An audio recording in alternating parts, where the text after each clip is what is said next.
سلطان محمود غزنوی حضرت خضر علیہ السلام سے ملنا چاہتے تھے۔ وہ ان سے کیسے ملے، جاننے کے لیے یہ کہانی سنیے۔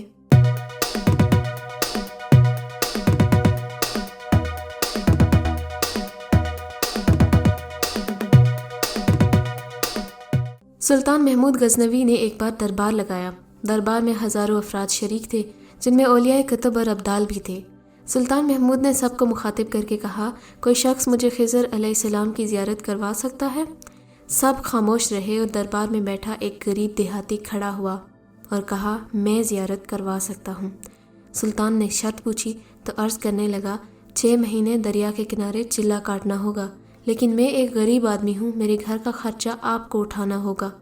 سلطان نے شرط منظور کر لی، اس شخص کو چلے کے لیے بھیج دیا اور گھر کا خرچہ بادشاہ کے ذمہ ہو گیا۔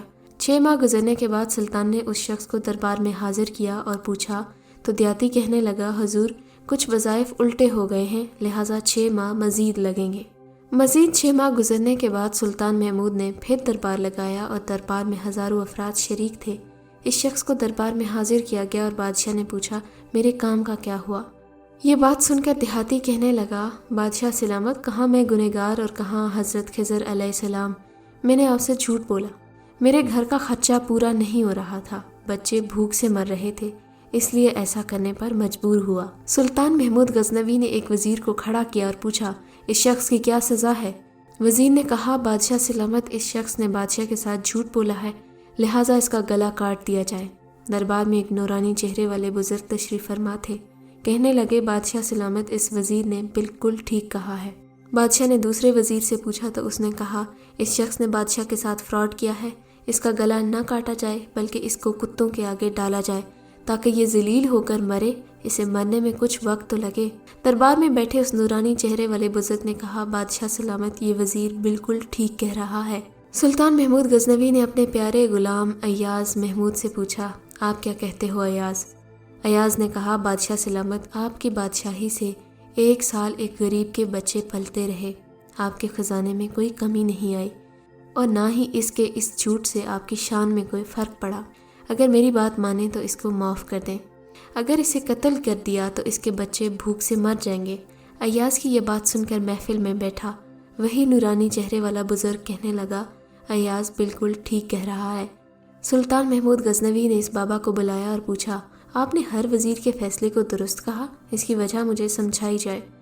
بابا کہنے لگا، بادشاہ سلامت، پہلے نمبر پر جس وزیر نے کہا اس کا گلا کاٹا جائے وہ قوم کا کسائی ہے اور اس کسائی کا کام ہے گلے کاٹنا۔ اس نے اپنے خاندانی رنگ دکھایا، غلطی اس کی نہیں آپ کی ہے، آپ نے ایک کسائی کو وزیر بنا لیا۔ دوسرا جس نے کہا اسے کتوں کے آگے ڈالا جائے، اس وزیر کا والد بادشاہوں کے کتے نہلایا کرتا تھا، کتوں سے شکار کھیلتا تھا اور اس کا کام ہی کتوں کا شکار ہے، اس نے اپنے خاندان کا تعارف کروایا۔ یہ اس کی غلطی نہیں، غلطی آپ کی ہے کہ آپ نے ایک ایسے شخص کو وزارت دی، جہاں ایسے لوگ وزیر ہوں گے وہاں لوگوں نے بھوک سے ہی مرنا ہے۔ اور تیسرا، ایاز نے جو فیصلہ کیا تو سلطان محمود، سنو، ایاز سید زادہ ہے اور سید کی شان یہ ہے کہ سید اپنا سارا خاندان کربلا میں ذبح کروا دیتا ہے مگر بدلہ لینے کا کبھی نہیں سوچتا۔ سلطان محمود اپنی کرسی سے کھڑا ہو جاتا ہے اور ایاز کو مخاطب کر کے کہتا ہے، ایاز، تم نے آج تک مجھے کیوں نہیں بتایا کہ تم سید ہو؟